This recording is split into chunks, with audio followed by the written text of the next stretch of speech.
ओम शांति। 23 जनवरी 2023 आज शिव बाबा के मधुर महावाक्य है। मीठे बच्चे, पवित्रता बिना भारत स्वर्ग बन नहीं सकता। तुम्हें श्रीमत है, घर ग्रस्त में रहते पवित्र बनो, दोनों तरफ तोड़ निभाओ।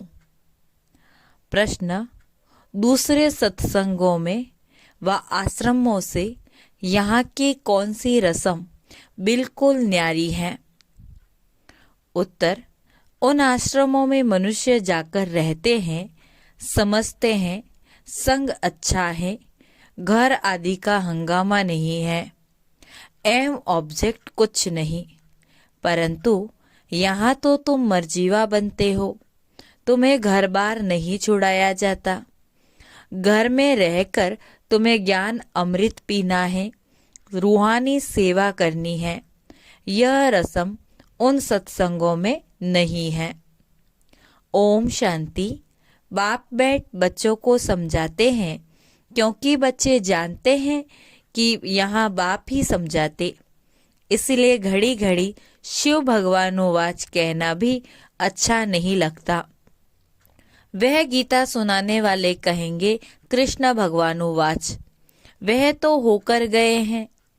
कहते हैं श्री कृष्ण ने गीता सुनाई थी, राजयोग सिखाया था। यहाँ तो तुम बच्चे समझते हो शिव बाबा हमको राजयोग सिखला रहे हैं, और कोई सत्संग नहीं जहाँ राजयोग सिखाते हो। बाबा कहते मैं तुमको राजाओं का राजा बनाता हूँ। वह तो सिर्फ कहेंगे कृष्ण भगवानुवाच मन मना भव। कब कहाँ था? तो कहते 5000 वर्ष पहले, व कोई कहते क्राइस्ट से 3000 वर्ष पहले।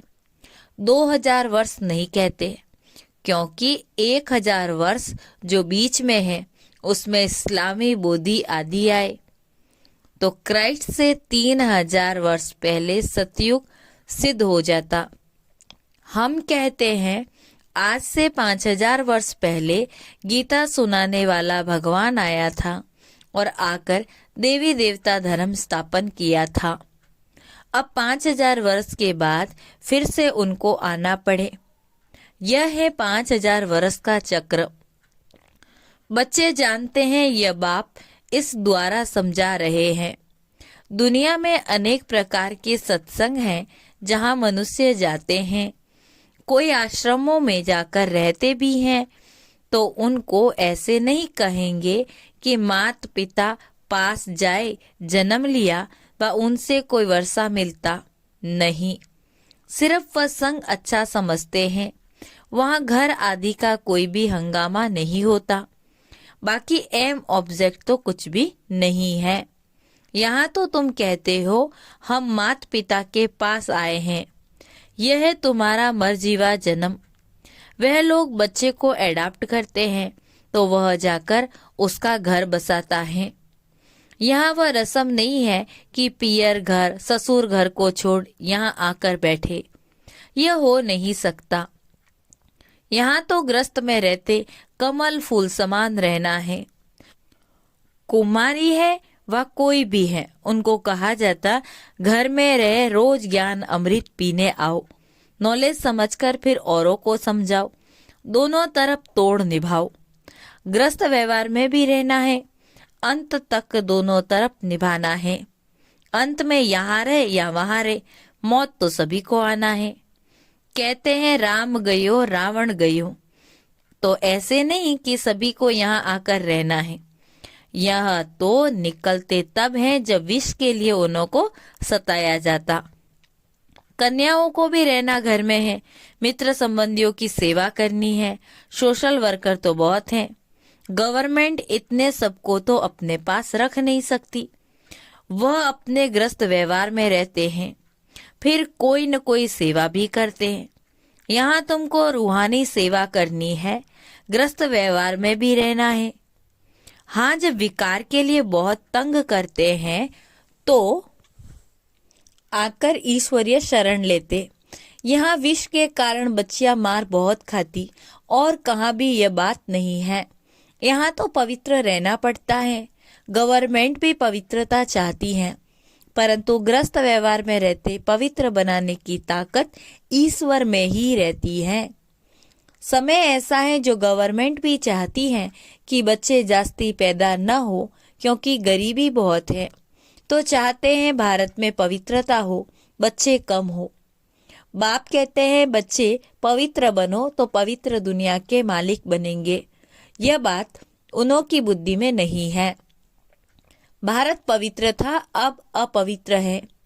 सभी आत्माएं खुद भी कहती है कि पवित्र बने। यहाँ दुख बहुत है। तुम बच्चे जानते हो कि पवित्रता बिगर भारत स्वर्ग हो नहीं सकता। नरक में है ही दुख। अब नरक तो और कोई चीज नहीं। जैसे गरुड़ पुराण में दिखाते हैं, वैतरणी नदी है जिसमें मनुष्य गोते खाते। ऐसे तो कोई नदी नहीं जहां सजाएं खाते हो। सजाएं तो गर्भ जेल में मिलती हैं। सतयुग में तो गर्भ जेल होता नहीं जहां सजाएं मिले, गर्भ महल होता है। इस समय सारी दुनिया जीती जागती नरक है, जहां मनुष्य दुखी और रोगी हैं, एक दो को दुख देते रहते हैं। स्वर्ग में यह कुछ होता नहीं। अब बाप समझाते हैं, मैं तुम्हारा बेहद का बाप हूँ, मैं रचयिता हूँ, तो जरूर स्वर्ग नई दुनिया रचूंगा। स्वर्ग के लिए आदि सनातन देवी देवता धर्म रचूंगा। कहते हैं तो मात पिता कलप कलप यह राजयोग सिखाया बाप ने। ब्रह्मा द्वारा बैठ सभी वेद शास्त्रों आदि के आदि मध्य अंत का राज समझाते। बिल्कुल अनपढ़ को बैठ पढ़ाते हैं। तुम कहते थे ना, हे भगवान आओ। पतित तो वहां जा न सके, तो पावन बनाने के लिए उनको यहाँ जरूर आना पड़े। तुम बच्चों को याद दिलाते हैं कि कल पहले भी तुमको राजयोग सिखाया था। पूछा जाता है कि आगे कभी ये नॉलेज ली है, तो कहते हैं हाँ, 5000 वर्ष पहले हमने ये ज्ञान लिया था। ये बातें नई है। नया युग, नया धर्म फिर से स्थापन होता है। सिवाय ईश्वर के यह देवी धर्म कोई स्थापन कर नहीं सकता। ब्रह्मा विष्णु शंकर भी नहीं कर सकते, क्योंकि वह देवताएं स्वयं रचना है। स्वर्ग का रचयिता मात पिता चाहिए। तुमको सुख घनेरे भी यहाँ चाहिए। तो बाबा कहते हैं, रचता मैं भी हूँ, तुमको भी ब्रह्मा मुख द्वारा मैंने रचा। मैं मनुष्य सृष्टि का बीज रूप हूँ। भल कोई कितना भी बड़ा साधु संत आदि हो, परंतु किसके भी मुख से ऐसे नहीं निकलेगा। यह है गीता के अक्षर। परंतु जिसने कहा वही कह सकता, दूसरा कोई कह न सके। सिर्फ फर्क यह है कि निराकार के बदले श्री कृष्ण को भगवान कह देते। बाप कहते, मैं मनुष्य सृष्टि का बीज रूप हूँ, परम धाम में रहने वाला निराकार परमात्मा हूँ। तुम भी समझ सकते हो, साकार मनुष्य अपने को बीज रूप कह न सके। ब्रह्मा विष्णु शंकर भी नहीं कह सकते। यह तो जानते हैं कि सबको रचने वाला शिव बाबा है। मैं देवी धर्म की स्थापना कर रहा हूँ, ऐसे कहने की ताकत कोई में नहीं। बल अपने को श्री कृष्ण कहलाए, ब्रह्मा कहलाए, शंकर कहलाए, बहुत अपने को अवतार भी कहलाते, परंतु है सब झूठ।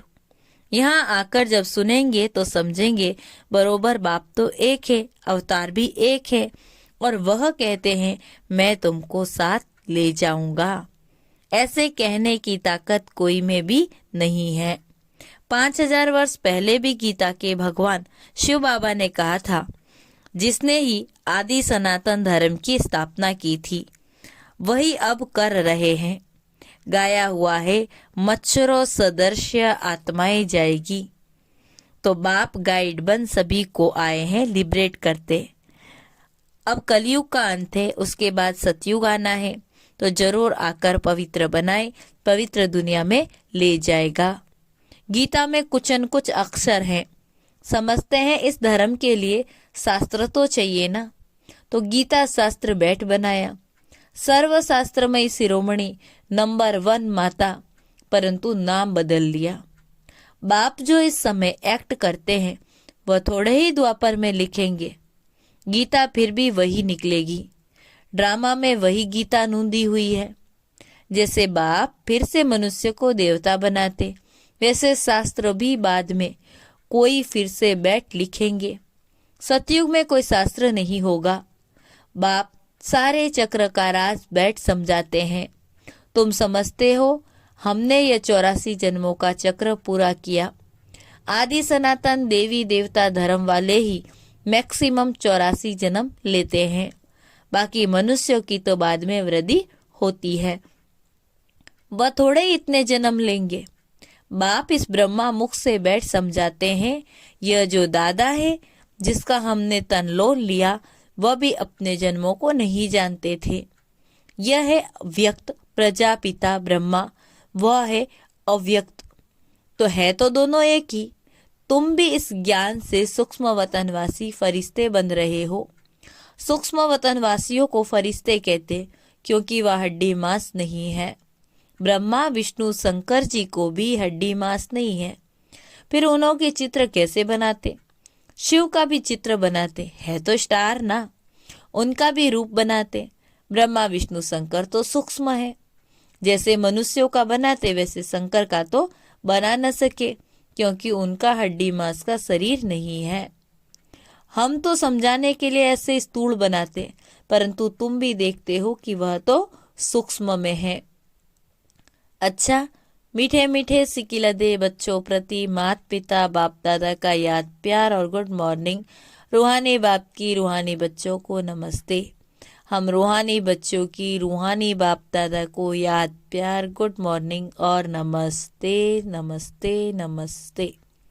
रात्रि क्लास है 13 जुलाई 1968 की।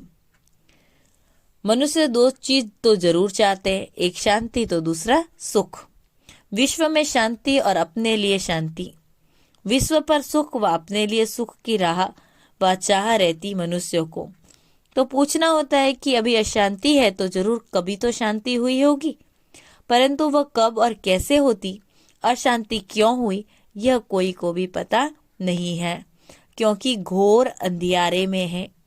तुम शांति और सुख के लिए सबको बहुत अच्छा रास्ता बताते हो तो सुनकर उन्हें खुशी होती, लेकिन जब सुनते हैं पावन भी बनना है तो ठंडे पड़ जाते। ये विकार है सभी का दुश्मन और फिर सभी का प्यारा। इसको छोड़ने में हृदय विदीर्ण होता। नाम भी विष है फिर भी नहीं छोड़ते। तुम कितना माथा मारते हो फिर भी हार खा लेते। सारी पवित्रता की ही बात है, इसमें बहुत फैल होते। कोई कन्या को देखा तो आकर्षण हो जाती। क्रोध व लोभ व मोह की आकर्षण नहीं होती। काम महाशत्रु है, इस पर जीत पाना महावीर का काम है। देह अभिमान के बाद पहले काम ही आता, इन पर जीत पानी है। जो पवित्र है उनके आगे अपवित्र कामी मनुष्य नमन करते। कहते हम विकारी, आप निर्विकारी। ऐसे नहीं कहते हम लोभी क्रोधी। सारी बात विकार की है। शादी करते ही है विकार के लिए। ये फूरना रहता माँ बाप को। बड़े हो तो पैसा भी देंगे, विकार में भी जाएंगे। विकार में न जाए तो झगड़ा मच जाए। तुम बच्चों को तो समझाना होता, ये देवताएं संपूर्ण निर्विकारी थे। तुम्हारे पास एम ऑब्जेक्ट सामने है, नर से नारायण, राजाओं का राजा भी बनना है। चित्र तो तुम्हारे सामने है। इसको सत्संग नहीं कहा जाता, यह है पाठशाला। सच्चा सत्संग सच्चे बाप के साथ तब हो जब सम्मुख राजयोग सिखावे। सत का संग चाहिए, वही गीता का ज्ञान देते हैं, अर्थात राजयोग सिखलाते हैं। बाप कोई गीता सुनाते नहीं। मनुष्य समझते नाम है गीता पाठशाला तो जाकर गीता सुने, इतनी कशिश होती। यह सच्ची गीता पाठशाला है जहाँ 1 सेकंड में सदगति, हेल्थ, वेल्थ और हैप्पीनेस मिलती है। तो पूछिए सच्ची गीता पाठशाला क्यों लिखते हो? सिर्फ गीता पाठशाला लिखना कॉमन हो जाता। सच्ची अक्षर पढ़ने से खींच हो सकती है, शायद झूठी भी है, तो सच्ची अक्षर जरूर लिखना पड़े। पावन दुनिया सतयुग को और पतित दुनिया कलयुग को कहा जाता। सतयुग में यह पावन थे, कैसे बने सो सिखलाते हैं। बाप ब्रह्मा द्वारा पढ़ाते हैं, नहीं तो पढ़ाएंगे कैसे। ये यात्रा समझेंगे वही जिन्होंने कल्प पहले समझा है। भक्ति मार्ग के दुबन में फंसे हुए हैं, भक्ति का भपका बहुत है। यह तो कुछ भी नहीं, सिर्फ स्मृति में रखो। अभी वापिस घर जाना है, पवित्र बनकर जाना है, इसके लिए याद में रहना है। बाप जो स्वर्ग का मालिक बनाते हैं उनको याद नहीं कर सकते। मुख्य बात यह है, सभी कहते हैं इसी में मेहनत है। बच्चे भाषण तो अच्छा करते, परंतु योग में रहकर समझाए तो असर भी अच्छा होगा। याद में तुमको ताकत मिलती। सतो प्रधान बनने से सतो प्रधान विश्व के मालिक बनेंगे। याद को निष्ठा कहेंगे क्या? हम आधा घंटा निष्ठा में बैठे, ये तो रॉन्ग है। बाप सिर्फ कहते याद में रहो, सामने बैठ सिखलाने की दरकार नहीं। बेहद बाप को बहुत लव से याद करना है, क्योंकि बहुत खजाना देते। याद से खुशी का पारा चढ़ना चाहिए, अतीन्द्रिय सुख फील होगा। बाबा कहते हैं तुम्हारी यह लाइफ बहुत वैल्यूबल है, इसको तंदुरुस्त रखना। जितना जिएंगे उतना खजाना लेंगे। खजाना पूरा तब मिलेगा जबकि हम सतो प्रधान बन जाएंगे। मुरली में भी बल होगा, तलवार में जौहर होता है ना। तुम्हारे में भी याद का जौहर पड़े तब तलवार तीखी हो। ज्ञान में इतना जौहर नहीं, इसीलिए किसी को असर नहीं होता। फिर उनके कल्याण के लिए बाबा को आना है। जब तुम याद में जौहर भरेंगे, फिर विद्वान आचार्य आदि को भी अच्छा तीर लगेगा। इसीलिए बाबा कहते चार्ट रखो। कई कहते हैं बाबा को बहुत याद करते, परंतु मुख नहीं खुलता। तुम याद में रहो तो विकर्म विनाश होंगे। अच्छा बच्चों को गुड नाइट। धारणा के लिए मुख्य सार।